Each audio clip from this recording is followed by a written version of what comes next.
नमस्कार साथियों, स्वागत है आप सभी का अंकित इंस्पायर्स इंडिया पर। मैं हूं अंकित अवस्थी। चर्चा हमारे देश के अंदर हुए एक ऐसे छात्र आंदोलन की जिसकी गूंज आने वाले समय में बहुत लंबे समय तक याद रखी जाएगी। ये वो छात्र जो सरकार के सामने लोहा लेने के लिए खड़े हो गए। ये वो छात्र जिन्होंने सांसदों के सामने जाकर उनके संसद भवन में अपनी बात रखने के लिए एक मार्च निकाला और उस मार्च के दौरान पुलिस के द्वारा चलाई गई लाठी, आंसू गैस के गोले और तमाम प्रकार का बल प्रयोग उन्हें रोक नहीं पाया। आज जितने भी अव्यवस्थाएं उनके लिए, चाहे इंटरनेट बंद करने की गई हो या फिर मेट्रो के रास्ते बंद करने की गई हो, लेकिन छात्रों ने जिस तरह से आज के इस आंदोलन को शांतिपूर्वक तरीके से संसद मार्च के पूर्व नियोजित और पूर्व घोषित कार्यक्रम के थ्रू करने का प्रयास किया, उसे आने वाले समय में बहुत सारे आंदोलनों के लिए एक प्रेरक कर्त की तरह से कंसीडर किया जाएगा। आपको याद होगा, आज से कुछ समय पहले अंतर्राष्ट्रीय खबरें जब हम कवर करते थे तो कभी नेपाल की चर्चा करते थे कि वहां छात्रों ने संसद के बाहर प्रदर्शन किया, सरकारों को डर लगा, सरकारें टॉपल हो गई, गिर गई। सरकारों के हाल में आपने नेपाल के हाल देखे, बांग्लादेश के हाल देखे, जहां सरकारें बदल दी गई। शायद यही डर आज की सरकारों के अंदर रहा होगा, जो इस बात के घमंड और दंभ में थी कि हमारे पास बल है, लेकिन उस बल में छात्रों की बातों का महत्व जुड़ जाए तो सोचिए कि यह कितनी बड़ी बात होगी। आज 140 करोड़ भारतीयों में से कुछ, अगर 10,000 की संख्या भी बाहर निकल कर आई है तो यह बताने के लिए पर्याप्त है कि एक तरफ जहां 6,000 से अधिक पुलिसकर्मी खड़े हैं, उनके भय के बिना संसद की तरफ मार्च करते हुए ये छात्र, जिनके ऊपर कभी आंसू गैस के गोले छोड़े जा रहे हैं तो लाठियां बरसाई जा रही हैं, ये छात्र फिर भी चले जा रहे हैं। ये किसी राजनीतिक दल के कार्यकर्ता नहीं थे। तमाम विपक्षी दलों के द्वारा इनके यहां आंदोलन में पहुंच करके इनकी हौसला अफजाई जरूर की गई, चाहे फिर वो कांग्रेस हो, आम आदमी पार्टी हो, समाजवादी पार्टी हो, चंद्रशेखर आजाद हो। तमाम नेताओं ने, तमाम एक्टिविस्ट्स ने, जो सरकार से सवाल पूछने की चाह रखते हैं, वो इनके आंदोलन का समर्थन करने के लिए अपने अपने स्तर पर अपनी बातें रखते हुए पहुंचे। ऐसे में जो तस्वीरें निकल कर आई वो दर्शाती हैं कि इनका कोई मार्गदर्शक नहीं था। ये एक आवाहन पर और एक मंशा पर कि अगर अकाउंटेबिलिटी सरकार की तय नहीं की जाएगी तो सरकार के अंदर गुरूर, घमंड चढ़ जाएगा। और इसी बात से इस आंदोलन की शुरुआत हुई थी, क्योंकि छात्रों की मांग नीट पेपर लीक के बाद शिक्षा मंत्री धर्मेंद्र प्रधान से इस्तीफा मांगने की थी। उनका तथ्य था कि अगर किसी इस्तीफे को मंजूर किया जाता है तो कम से कम उन 21 छात्रों को, जिनका डेटा कॉकरोच जनता पार्टी ने आज जेपी नड्डा के सामने भी रखा, जिन छात्रों की मौत हुई उस पेपर लीक के बाद, जिन्होंने सुसाइड किया, कम से कम उनकी आत्मा को इस बात की शांति मिलेगी कि जिस व्यक्ति ने उनकी जान ली, जिसके कारण जिसकी जान गई, उसने अकाउंटेबिलिटी तो ली। सरकारों में अकाउंटेबिलिटी हो, इसलिए हजारों की संख्या में छात्र आंसू गैस के गोलों के सामने भी कुछ इस कदर से अपने साहस का और अपने शौर्य का प्रदर्शन कर रहे थे। यह उन्मुक्त भीड़ अपने हाथ में ना पत्थर फेंक रही थी, ना कोई नुकसान पहुंचा रही थी, ना बसें जला रही थी, ना ही सरकारी सुविधाओं को नुकसान पहुंचा रही थी। इनका मंतव्य केवल उस जगह तक पहुंचकर यह बताना था कि देखिए, संसद में बैठे लोग हमारे अपने हैं और हमारे लिए हैं। जनता का, जनता के द्वारा, जनता के लिए अगर शासन है तो जनता के नौकर कहलाने वाले, जब प्रधानमंत्री खुद ये कहते हैं कि मैं जनता का सेवक हूं, मैं तो चौकीदार हूं, तो क्या उससे मिलने के लिए हमें लाठी खानी पड़ेगी? क्या प्रधानमंत्री हो या फिर सरकार के नेता, अगर वो अपना ये रुख अपना लेंगे कि जिस जनता के आगे हाथ जोड़कर वोट मांगकर वो सदन के अंदर पहुंचे और उनसे मिलने की अगर कोई मंशा रख ले, सबसे बड़ी बात, जो सबसे बड़ी आयरनी है, आज नड्डा जी का ट्वीट पढ़ के बड़ा हंसी आई जिस बात के ऊपर कि उन्होंने कहा हमसे मुलाकात का समय मांगा, हम तो तुरंत तैयार हो गए। सोचने वाली बात यह है कि देश की मीडिया पूरे टाइम, इतने दिन से इस बात को कवर कर रही है, आपके पास सारी सूचनाएं हैं, आपकी पुलिस सारी तैयारी करके बैठी है, आप इस बात की उस मनुहार में थे कि हमसे बोलोगे तो हम बात कर लेंगे। आप सत्ता चला रहे हैं, जनता ने आपको भेजा है, असुविधा है, तो जैसे आप विपक्ष को दिखा है, आपको भी दिख जाता, आप भी बात कर लेते। लेकिन साहब, सरकार और शासन शायद ऐसा ही गुरूर देता है, तभी लोग इतिहास में दर्ज हो जाते हैं। कुछ तस्वीरें आने वाले समय में हमेशा याद रहेंगी। वो तस्वीरें जब संसद भवन की तरफ मार्च कर रहे लोगों पर निशाना लगाए, जनता के पैसे से, जनता के टैक्स से तैनात की हुई पुलिस उन्हीं को निशाना बना रही थी। ये तस्वीरें आने वाले समय में याद रखी जाएंगी। जनता के टैक्स से बनी संसद वहां पहुंचने के लिए स्ट्राइक पर बैठे हुए छात्र, हंगर स्ट्राइक पर बैठे अभिजीत दीप के और उनके आह्वान पर उमड़ी जनता सोनम वांगचुक अस्पताल से लगातार सबको अपनी बातें जो कर रहे थे उन्हें सिलसिलेवार तरीके से आज मैं आपके सामने रखता जा रहा हूं। खबरें ही नहीं, खबरों के साथ साथ यह भी अपडेट आपको बताऊंगा कि कैसे अंतरराष्ट्रीय मीडिया ने इसे कवर किया और इसे किस तरह से याद रखा जाएगा। आप में से बहुत सारे छात्र, जब पिछली बार भी मैंने इस पर वीडियो किया, उनमें से बहुत से लोगों ने मुझे कमेंट्स में आकर कहा कि आपको भी पैसे मिल गए इस पर बोलने के लिए। मैं बहुत बार आप लोगों के सामने ये बात बोल चुका हूं। मैं मुद्दों पर बोलता हूं और इस देश के जो भी मुद्दे होंगे मैं उन मुद्दों पर अपनी राय अवश्य रखता हूं। और ऐसे में मैंने जब सोनम वांगचुक को जबरन उठाकर ले जाया गया था उस समय भी आपके सामने एक डिटेल सेशन किया था। और आज भी जिस समय हमारे छात्रों ने हमारे देश की व्यवस्थाओं के लिए, हमारे बच्चों के आने वाले भविष्य के लिए, आपके लिए इस कदम को उठाया है, तो उनके लिए जो कवरेज है, उनके लिए जो विषय विश्लेषण है, वो मैं लेके सामने आपके सामने हाजिर हूं। तो चलिए शुरू करते हैं सिलसिलेवार तरीके से। लेकिन उससे पहले एक जानकारी एडिशनल ऑन कर देता हूं और वो ये कि हाल ही में इस रविवार को हमने एक पॉडकास्ट आपके साथ साझा किया है, इंटरव्यू साझा किया है अंकित इंस्पायर इंडिया यूट्यूब चैनल पर, जिसका लिंक मैंने कमेंट बॉक्स में भी पिन किया है। उसमें बताया गया है कि जेल में असल में होता क्या है, कन्विक्टेड होते क्या हैं, किस प्रकार से अंडर ट्रायल्स का ट्रीटमेंट होता है, जेल में गरीब ही जेल क्यों जाता है, अमीर जेल से क्यों बच जाता है, उन तमाम चीजों का एक डिटेल कम से कम 2-2.5 घंटा अगर आपके पास हो तो निकाल कर समय सुनिएगा।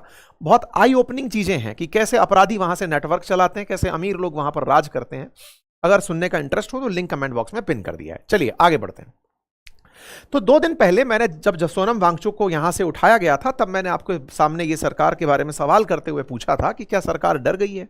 जो अनशन पर बैठे सोनम वांगचुक को किस इस तरह से उठाया गया कि चादर से ढककर उन्हें ले जाया गया और जबरन एक अस्पताल में डाल दिया गया, जहां उनकी पत्नी को उनके साथ इलेक्ट्रॉनिक गैजेट्स तक ले जाने के लिए अलाउ नहीं किया गया। सोनम वांगचुक के अस्पताल से जो मैसेज फिलहाल आ रहे हैं वो टिश्यू पेपर पर लिखे हुए मैसेजेस हैं। जिस तरह से किसी देश के अंदर बंधक उन्हें बना लिया गया हो। अस्पताल में एक व्यक्ति जो पीड़ित है, भूख अनशन पर है, वो इस बात के लिए अनशन पर है कि सरकार मेरी बात सुने। इस देश में भूख हड़तालों का लंबा इतिहास रहा है। भूख हड़तालों के चलते राज्यों का निर्माण हुआ है।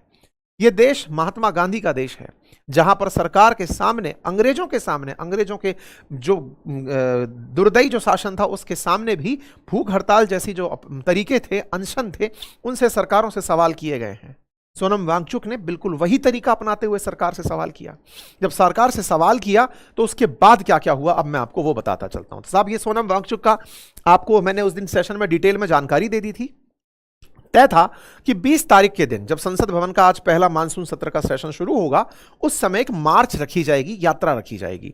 लेकिन उस यात्रा को तितर बितर करने के लिए उन्हें 2 दिन पहले ही सदन वहां से जंतर मंतर से उठा लिया गया। सोनम वांगचुक का अपनी तरफ से आज के दिन संदेश आता है। उनकी पत्नी अब उनका हैंडल संभाल रही हैं और उनके द्वारा यह मैसेज आता है, मैसेज फ्रॉम सोनम के नाम से, कि साहब, आजादी का दूसरा आंदोलन, भयमुक्त भारत, अन्याय मुक्त भारत। और ऐसे में इस पूरी घटना को इन्होंने अपनी तरफ से एक टिश्यू पेपर पर लिख करके लगता है भेजा। उन्होंने अपनी तरफ से कुछ मांगे रखी। आज सुबह 6:30 बजे सोनम वांगचुक का एक ट्वीट आता है जो कि एक कागज पर लिखा हुआ था। और ये कागज जिस तरह का दिख रहा है ये टिश्यू पेपर जैसा है, क्योंकि उनकी पत्नी ये आरोप लगा चुकी है कि उन्हें लिखने के लिए भी कोई कागज नहीं दिया गया है। इस कागज पर लिखा था कि may of you have asked where will I when I will end the fast, मैं कब अपना फास्ट कब खत्म करूंगा। As mentioned earlier to supporters, I will end my fast on 20th July, मैं 20 जुलाई को अपना अनशन खत्म कर दूंगा यदि, इन्होंने 3 बातें लिखी। पहली बात थी, अगर सरकार अपनी तरफ से जिम्मेदारी ले कि एजुकेशन सिस्टम के अंदर किसी भी प्रकार का जो फेलियर हुआ है उसकी वो जिम्मेदारी ले। दूसरा कहा गया, यदि मैं और लीडरशिप ऑफ सीजेपी आपके पास पहुंचते हैं, डोर स्टेप पर पहुंचते हैं पार्लियामेंट के, वहां पर जो एमपीज हैं या लीडर तमाम पार्टियों के हैं, वो मुझसे हमसे मिले और ये कहें कि हम संसद में इस बात को उठाएंगे। इन्होंने दूसरी बात ये रखी, संसद तक ये मार्च आज के लिए रखी ही इसलिए गई थी ताकि प्रदर्शनकारी वहां पर सांसदों से कह सकें कि सर ये बात हम लोगों ने उठा ली, कृपया करके अब हमारी बात को आप सदन में सरकार के सामने उठाइए।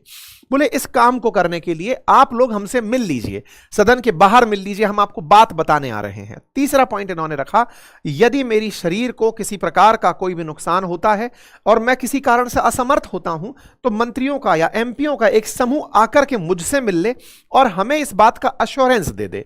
यह बात इन्होंने बोलते हुए यहां पर लिखी। तो कुल मिलाकर जो जिम्मेदार हैं, जिम्मेदार Dharmendra Pradhan NEET paper leak के लिए, जिनके ऊपर लगातार सवाल उठ रहे हैं। अभिजीत दीपके ने अपनी तरफ से यह कहा कि सोनम सर जो है उन्होंने डिसाइड किया है कि हम अब 20 तारीख को ये पूरी तरह से प्रोटेस्ट को करेंगे।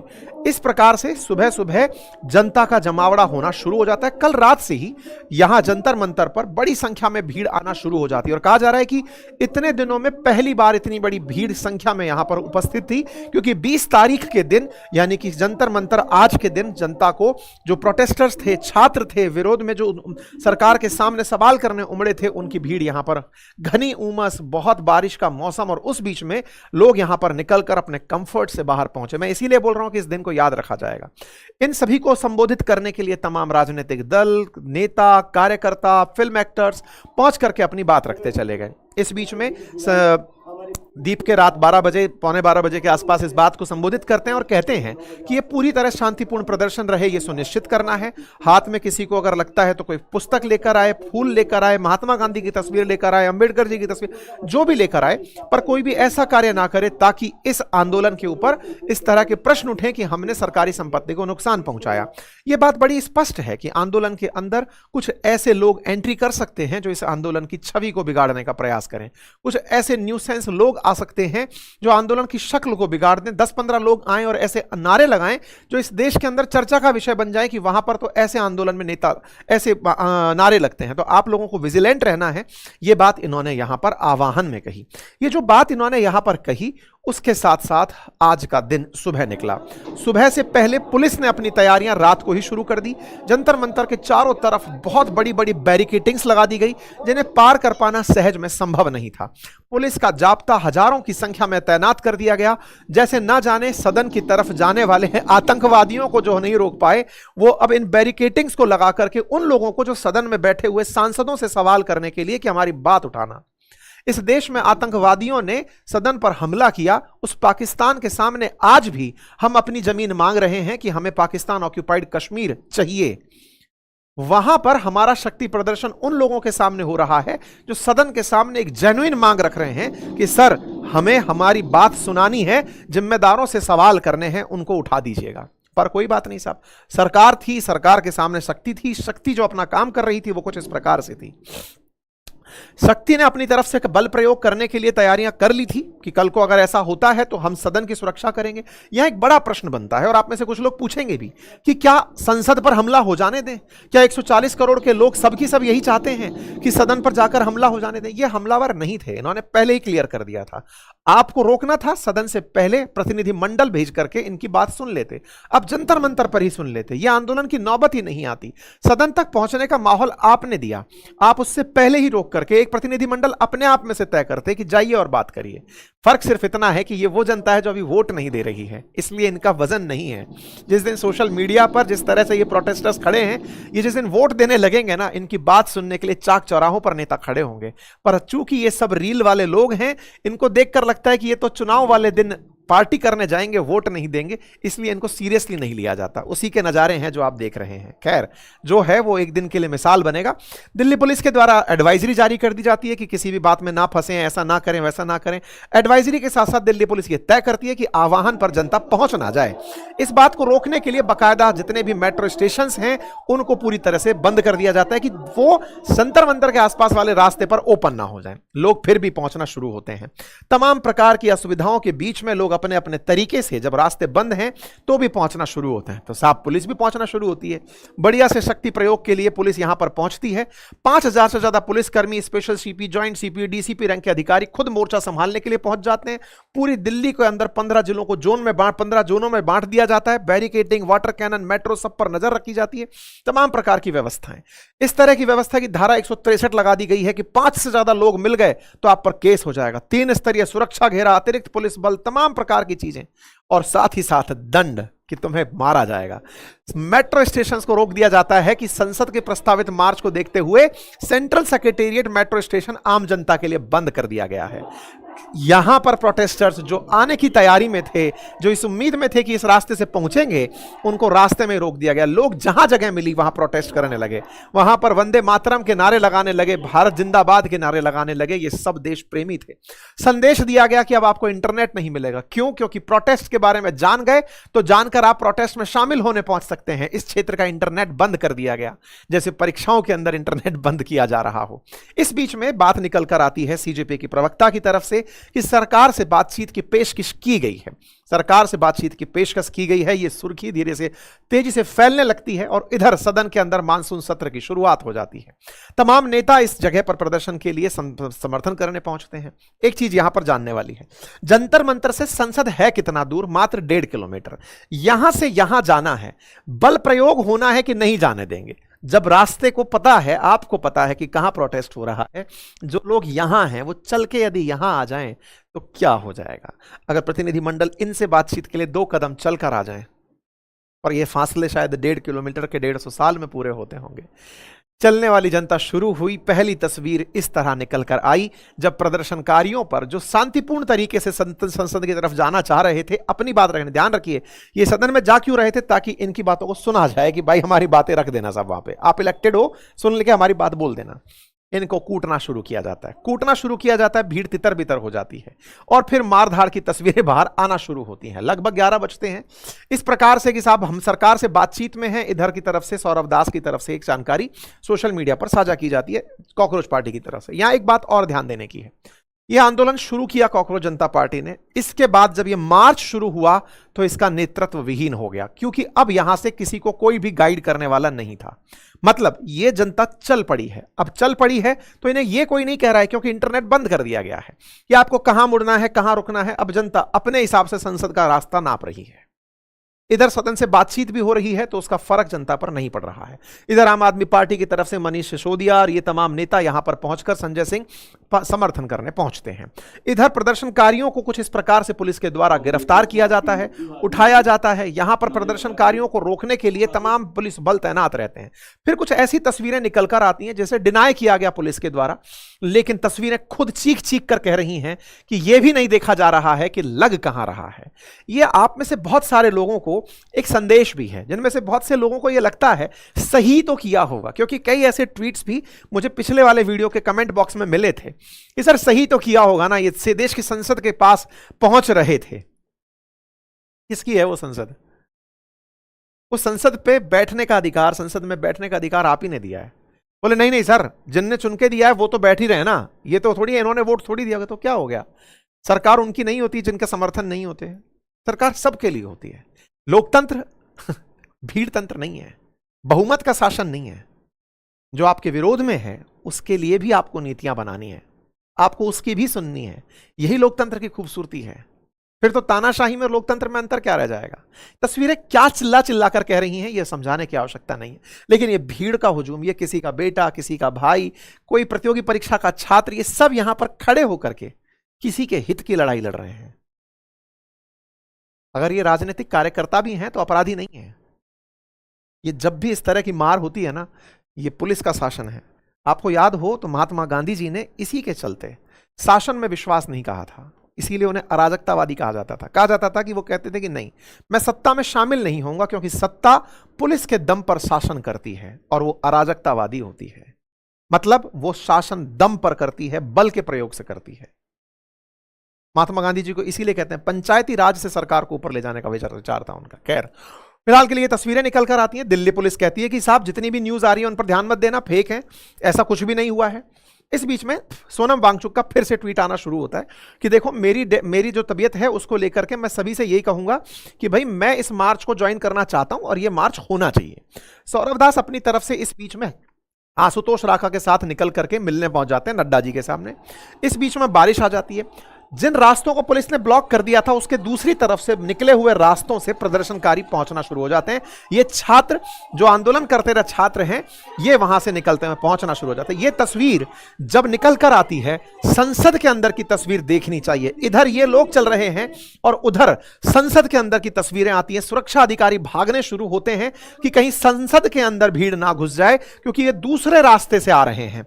जिसकी तैयारी इन लोगों ने की थी वो रास्ता ये नहीं था। ये तस्वीरें निकल कर आती आती हैं और इन तस्वीरों में कुछ ऐसी तस्वीरें जिसमें क्यूआरटी गन लगाकर खड़ी है कि आते ही शूट कर देंगे, वाटर कैनन लेकर के अग्निशमन के कर्मचारी खड़े हैं कि पानी से उन्हें दूर भगा देंगे। एक ऐसी तस्वीर निकल कर आती है जिस तस्वीर को देख करके अद्भुत किलेबाजी आपको नजर आ सकती है। यहां पर यह तस्वीर जो आप देख रहे हैं, इस तस्वीर के साथ साथ क्यूआरटी की टीम आपको दिखाई दे रही है, साथ में कुछ ऐसी तस्वीरें जिसको आप देख करके अंदाजा लगा सकते हैं कि कैसे गन लगाकर अगर कोई गेट के अंदर घुसा तो उसे मार दिया जाएगा, जैसे कभी देश के अंदर आतंकवादी संसद में घुसे थे तो उन्हें मार दिया गया था। बिल्कुल उस तरह से यहां पर तैयारी कर दी जाती है कि सब अब सिंबॉलिक ही सही, देखो मारा जाएगा। ये तस्वीरें आती हैं, तस्वीरों के साथ साथ वाटर कैनन लिए हुए ये सीएसएफ के जवान दिखाई देते हैं कि देखो हम क्या करेंगे।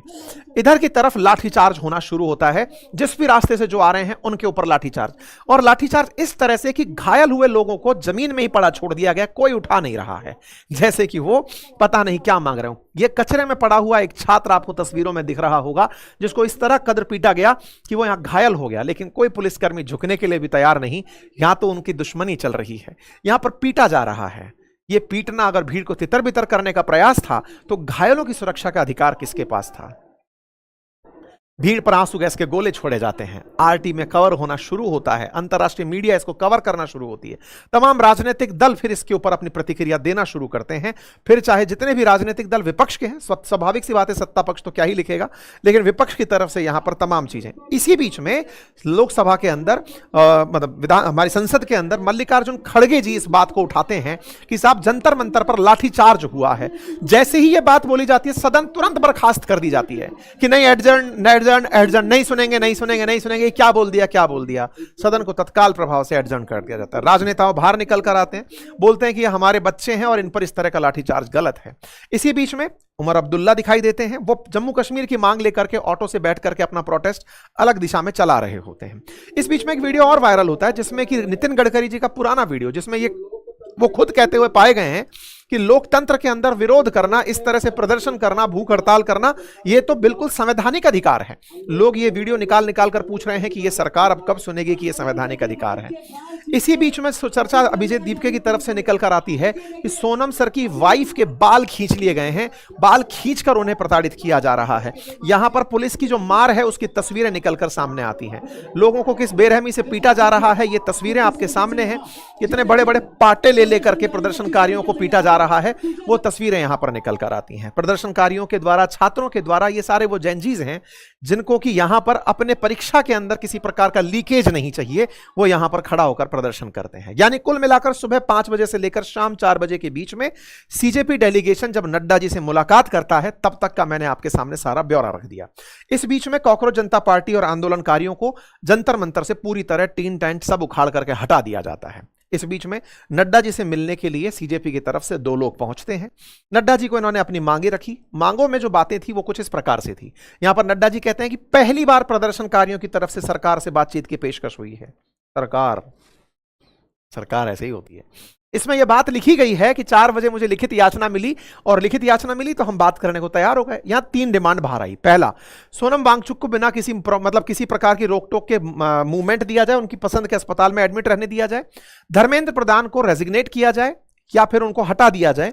धर्मेंद्र प्रधान के बारे में यह मांग की गई। और जो बच्चे मरे हैं, जिनको मतलब जो सुसाइड किए हैं, जो इस दुर्घटना में मरे हैं, पेपर लीक के कारण जो मरे, उन्हें प्रति व्यक्ति 1 करोड़ रुपया दिया जाए।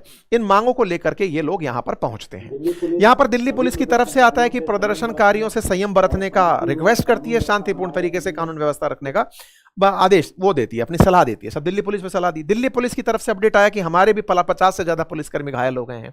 तो सब दोनों तरफ से घायल हो गए हैं, दोनों तरफ से घायल होते हैं। तो इस बात में दिल्ली के गृह सचिव, आईबी चीफ और कमिश्नर की बैठक का अपडेट आता है। आगे क्या और क्या हो? क्या इस वार्ता को पहले किया जा सकता था? बहुत बेसिक सा सवाल। क्या सरकार की तरफ से कोई भी प्रतिनिधि इस बात को नहीं जान रहा था कि कुछ ऐसा आंदोलन 20 तारीख को होने वाला है? उनसे बात कर ली जाए। किस बात का एरोगेंस था, किस बात की चिढ़ मचाई जा रही थी? आप में से बहुत सारे लोग इस बात के समर्थक होंगे कि ऐसे तो कल को किसी भी नेता के खिलाफ कोई प्रोटेस्ट करेगा तो फिर तो नेता को हटा दिया जाएगा। सच माने तो आप राइट टू रिकॉल इसे ही कहते हैं। लोकतंत्र की अगर आप बहुत फेयरनेस तक जाना चाहें ना, तो स्कैंडिनेवियन कंट्रीज में राइट टू रिकॉल है। अगर आपको लगता है कि हमारा नेता चुना हुआ सही से काम नहीं करना है तो इसे हटाइए, पद से हटाइए। राइट टू रिकॉल है ये। सही में डेमोक्रेसी के अंदर अगर आप और पदों पर चलते चले जाएंगे, डेमोक्रेसी में वोट देना मैंडेटरी किया जाना चाहिए, अकाउंटेबिलिटी तय होनी चाहिए। हमारे देश के अंदर राजनेता अकाउंटेबल नहीं होते, इसीलिए ये प्रोटेस्ट हो रहे हैं। जिस ब्रिटेन से हमने ये सब सीखा ना, उसने अपने आप पर अकाउंटेबिलिटी अपना ली है, अपडेट कर लिया है खुद को, हम नहीं अपनाए हैं। वहां पर अगर कोई भी जिम्मेदार हो, आप ही के सामने ब्रिटेन के पिछले, मतलब भारत के अंदर पिछले 10 साल और ब्रिटेन के अंदर 6 प्रधानमंत्री बदल चुके हैं, जिम्मेदारियों में फेल मार जा रहे हैं तो हट जाते हैं, अरे हट गए हट गए हट गए। सोनम वांगचुक एक्टिविस्ट हैं, इनका पॉलिटिकल इंक्लिनेशन निकाल लीजिए कि चलो ये कांग्रेस से हैं कि आम आदमी पार्टी से हैं। अपोजिशन भी तो देश का ही होता है, अपोजिशन देश का होता है, तो ऐसे में इनकी बातें सुनने में गुरेज क्या है? अनशनकारी हैं, सुन लीजिए ना बात क्या है, कोई मध्यम मार्ग निकालिए। बड़ा सवाल है। आप सोचते हैं क्या किया जाए, लेकिन दुनिया इस बारे में सोचना शुरू कर चुकी है।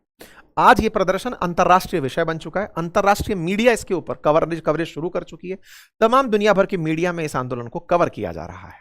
सवाल यह है कि मीडिया कवरेज प्लांट हो सकता है, सब हो सकता है, ये आपके तर्क हो सकते हैं, लेकिन अल्टीमेटली आपसे सवाल इतना ही किया जाएगा, कौन है जो जाकर के आपके लिए लाठी खाने के लिए सड़क पर खड़ा होगा?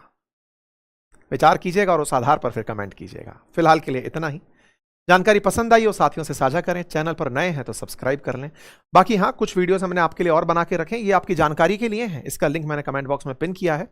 एक वार्ता है पूर्व जेलर के साथ, आप उसे सुनना चाहें तो तिहाड़ जेल के कहानी किस्से वहां पे सुनने को मिलेंगे। धन्यवाद।